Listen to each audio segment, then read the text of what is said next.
Sometimes people say to me, "You've been talking about this for 40 years. Have things gotten any better?" And actually, I have to say, really, they've gotten worse. Ads sell more than products. They sell values, they sell images, they sell concepts of love and sexuality, of success, and perhaps most important, of normalcy. To a great extent, they tell us who we are and who we should be. Well, what does advertising tell us about women? It tells us, as it always has, that what's most important is how we look. So the first thing the advertisers do is surround us with the image of ideal female beauty. Women learn from a very early age that we must spend enormous amounts of time, energy, and above all, money, striving to achieve this look and feeling ashamed and guilty when we fail. And failure is inevitable because the ideal is based on absolute flawlessness. She never has any lines or wrinkles. She certainly has no scars or blemishes. Indeed, she has no pores. And the most important aspect of this flawlessness is that it cannot be achieved. No one looks like this, including her. And this is the truth. No one looks like this. The supermodel Cindy Crawford once said, "I wish I looked like Cindy Crawford." She doesn't. She couldn't, because this is a look that's been created for years through airbrushing and cosmetics, but these days it's done through the magic of computer retouching. Keira Knightley is given a bigger bust. Jessica Alba is made smaller.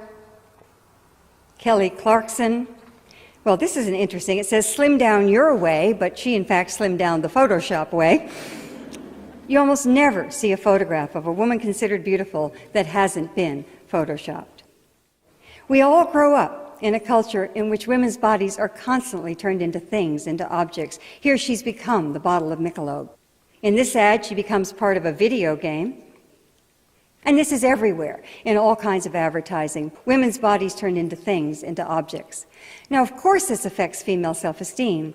It also does something even more insidious. It creates a climate in which there's widespread violence against women. I'm not at all saying that an ad like this directly causes violence. It's not that simple. But turning a human being into a thing is almost always the first step toward justifying violence against that person. We see this with racism, we see it with homophobia, we see it with terrorism. It's always the same process. The person is dehumanized and violence then becomes inevitable. And that step is already and constantly taken with women. Women's bodies are dismembered in ads, hacked apart. Just one part of the body is focused upon, which of course is the most dehumanizing thing you could do to someone. Everywhere we look, women's bodies turned into things and often just parts of things.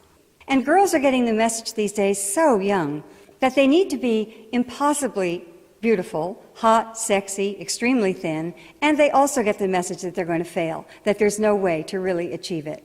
Girls tend to feel fine about themselves when they're 8, 9, 10 years old, but they hit adolescence and they hit a wall. And certainly part of this wall is this terrible emphasis on physical perfection. So no wonder we have an epidemic of eating disorders in our country and increasingly throughout the world. I've been talking about this for a very long time, and I keep thinking that the models can't get any thinner, but they do. They get thinner and thinner and thinner. This is Anna Carolina Reston, who died a year ago of anorexia, weighing 88 pounds, and at the time she was still modeling.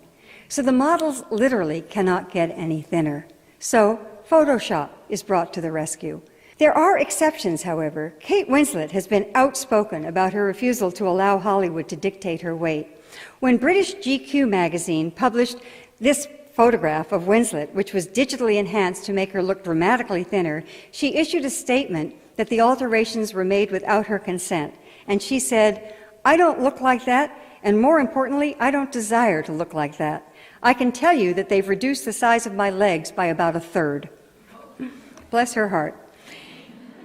So what can we do about all of this? Well, the first step is to become aware, to pay attention, and to recognize that this affects all of us. These are public health problems that I'm talking about. The obsession with thinness is a public health problem. The tyranny of the ideal image of beauty, violence against women, these are all public health problems that affect us all. And public health problems can only be solved by changing the environment.